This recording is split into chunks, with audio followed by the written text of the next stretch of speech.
सोचो तुम कहीं जा रहे हो और अचानक किसी से शोल्डर या हाथ टकरा जाता है। तुम बोलते हो सॉरी, लेकिन सामने वाला ऐसे रिएक्ट करता है जैसे तुमने जानबूझ के किया हो। वो गाली देने लगता है, तुम्हें धक्का देता है और उसके पीछे तीन चार दोस्त खड़े होते हैं जो हंसते हैं और ताली बजाते हैं। वहां पे सब रुक जाते हैं, सारी नजरें तुम पर होती हैं, लोग वेट कर रहे होते हैं अब ये क्या करेगा। लेकिन सवाल ये नहीं कि फाइट करें या ना करें, सवाल ये है फाइट कैसे करें जब सामने सिर्फ एक नहीं मल्टीपल अपोनेंट्स हो। आज मैं तुम्हें सिखाऊंगा real street self defence moves, multiple attackers के अगेंस्ट कैसे सर्वाइव और डोमिनेट करते हैं, कौन से मूव्स रियल लाइफ में काम आते हैं, and how to become a monster calm brutal effective ways. ये वीडियो उनके लिए नहीं जो हर बात पे समझौता कर लेते हैं, ये उनके लिए है जो रोज अपनी एंगर पी जाते हैं, जो अवॉइड करते करते अपनी सेल्फ रिस्पेक्ट खो चुके हैं। दुनिया तुम्हें तब तक टेस्ट करती है जब तक तुम ब्रेक नहीं होते या डेंजरस नहीं बनते। अगर तुम सिर्फ शांत नहीं फियर्ड बनना चाहते हो, अगर तुम हर कॉन्फ्लिक्ट में विक्टिम नहीं बल्कि थ्रेड बनना चाहते हो, तो ये वीडियो इन तक देखो और आगे बढ़ने से पहले कमेंट करो नेवर बैक डाउन। ये मोटिवेशन नहीं है, ये एक वार्निंग है। इस सिचुएशन में सबसे पहली गलती है रिएक्ट कर देना। कोई तुम्हें पोक करता है, उंगली करता है और तुरंत दिमाग बोलता है अभी जवाब देता हूँ। यहीं पे फाइट तुम्हारे हाथ से निकल जाती है। रिएक्ट का मतलब है बिना सोचे कुछ कर देना, जैसे गुस्से में अटैक या क्राउड के प्रेशर में डिसीजन लेना। और रिएक्ट करने वाला बंदा हमेशा प्रिडिक्टेबल होता है। रिस्पॉन्ड का मतलब होता है 5 सेकंड रुकना, सामने वाले को पढ़ना, डिस्टेंस और बैलेंस देखना, फिर मूव लेना।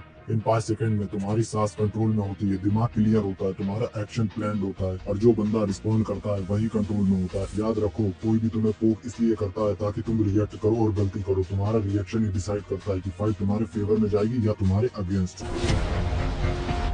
ब्रीथिंग इंप्रूव करने के लिए सबसे बेस्ट एक्सरसाइज है रनिंग। जब तुम रनिंग करते हो लंग्स स्ट्रांग होते हैं, बॉडी को ऑक्सीजन हैंडल करना आता है, फाइट के टाइम जल्दी हाफोगे नहीं। ब्रीथिंग कैसे करें रनिंग करते वक्त? 2 कदम सांस अंदर नाक से, फिर 2 कदम सांस बाहर मुंह से। स्लो पेस पे स्टार्ट करो। अगर कंफर्टेबल हो जाओ तो 3 कदम अंदर 3 कदम बाहर। इससे सांस रिदम में आती है, पैनिक कम होता है, स्टेमिना बढ़ता है। डेली प्रैक्टिस 10 से 15 minute, 2 minute normal walk plus breathing, 5 minute slow running plus step breathing, last 1 से 2 मिनट गहरी सांस लो, धीरे धीरे छोड़ो। रोज इतना काफी है। कोई जिम नहीं, कोई इक्विपमेंट नहीं।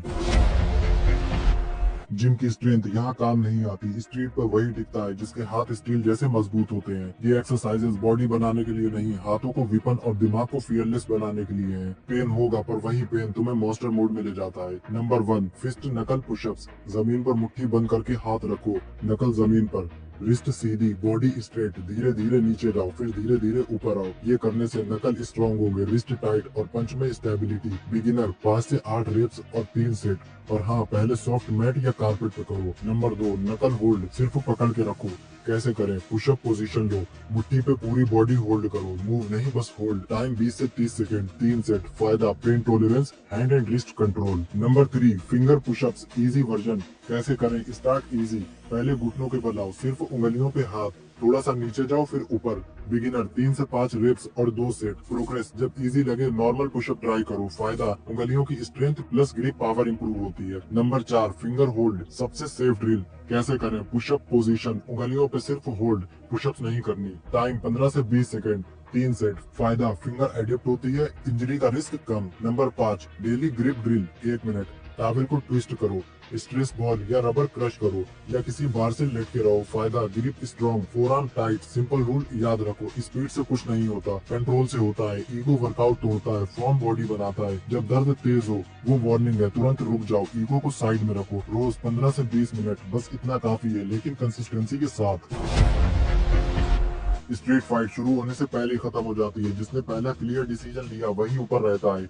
यहाँ कॉम्बिनेशन नहीं क्लैरिटी चलती है, एक सिंपल हिट और सिचुएशन शिफ्ट। इसलिए स्ट्रेट पंच, लेफ्ट हैंड सीधा और तेज, बिल्कुल पास से फेस के सामने मारो ताकि अपोनेंट डिस्ट्रैक्ट हो, मूवमेंट लूज करे। क्रॉस पंच, राइट हैंड पूरी बॉडी के साथ घुमा के, हिप और शोल्डर घूमनी चाहिए। पावर पंच होता है, सामने वाला हिल जाता है।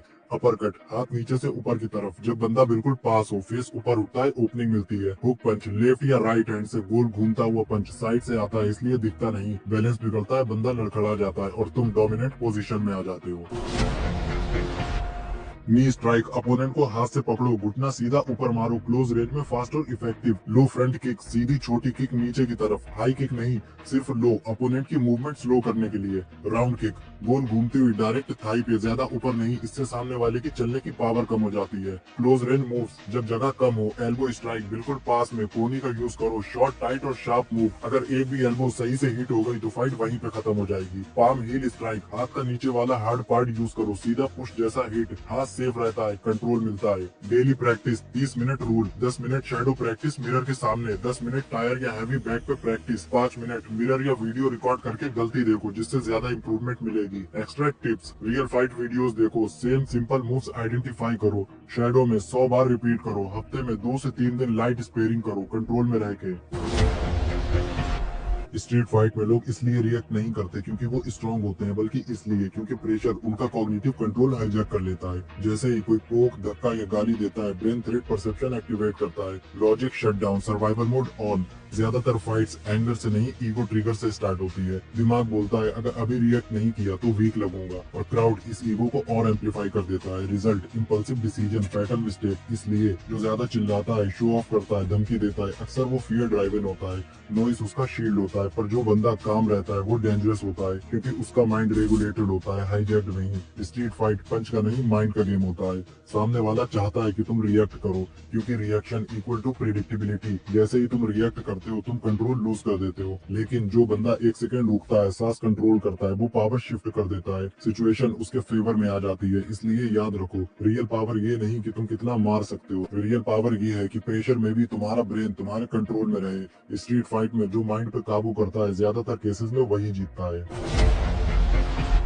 अब तुम रिएक्ट करने वाले नहीं हो, अब तुम डोमिनेट करने वाले हो। तुम्हारी कामनेस ही तुम्हारी वार्निंग है, तुम्हारी आंखों का कंट्रोल ही तुम्हारा थ्रेड है। तुम्हें बोलने की जरूरत नहीं, तुम्हारी प्रेजेंस ही मैसेज दे देती है। जब प्रेशर आएगा तुम्हारा दिमाग फ्रीज नहीं करेगा, वो कमांड लेगा। और जिस दिन तुमने सिचुएशन को कंट्रोल करना सीख लिया, उस दिन तुम सिर्फ स्ट्रॉन्ग नहीं रहे, तुम डेंजरसली डोमिनेट बन गए। बस इतना याद रखना, जो यहाँ तक आ गया वो भीड़ का हिस्सा नहीं रहा। अगर तुम कभी बुली हुए हो या अभी भी हो रहे हो तो इन स्क्रीन पे जो वीडियो दिख रही है उसको जरूर देखो। ये सिर्फ बुली की बात नहीं करती, ये बताती है कि लोग ऐसे क्यों करते हैं और तुम खुद को मेंटली कैसे स्ट्रॉन्ग बना सकते हो। और अगर वीडियो थोड़ी सी भी यूजफुल लगी हो तो लाइक कर देना। चैनल को सब्सक्राइब इसलिए क्योंकि यहाँ बात सिर्फ मोटिवेशन की नहीं होती, सेल्फ इम्प्रूवमेंट, ह्यूमन साइकोलॉजी और खुद को हर लेवल पे बेटर बनाने की होती है।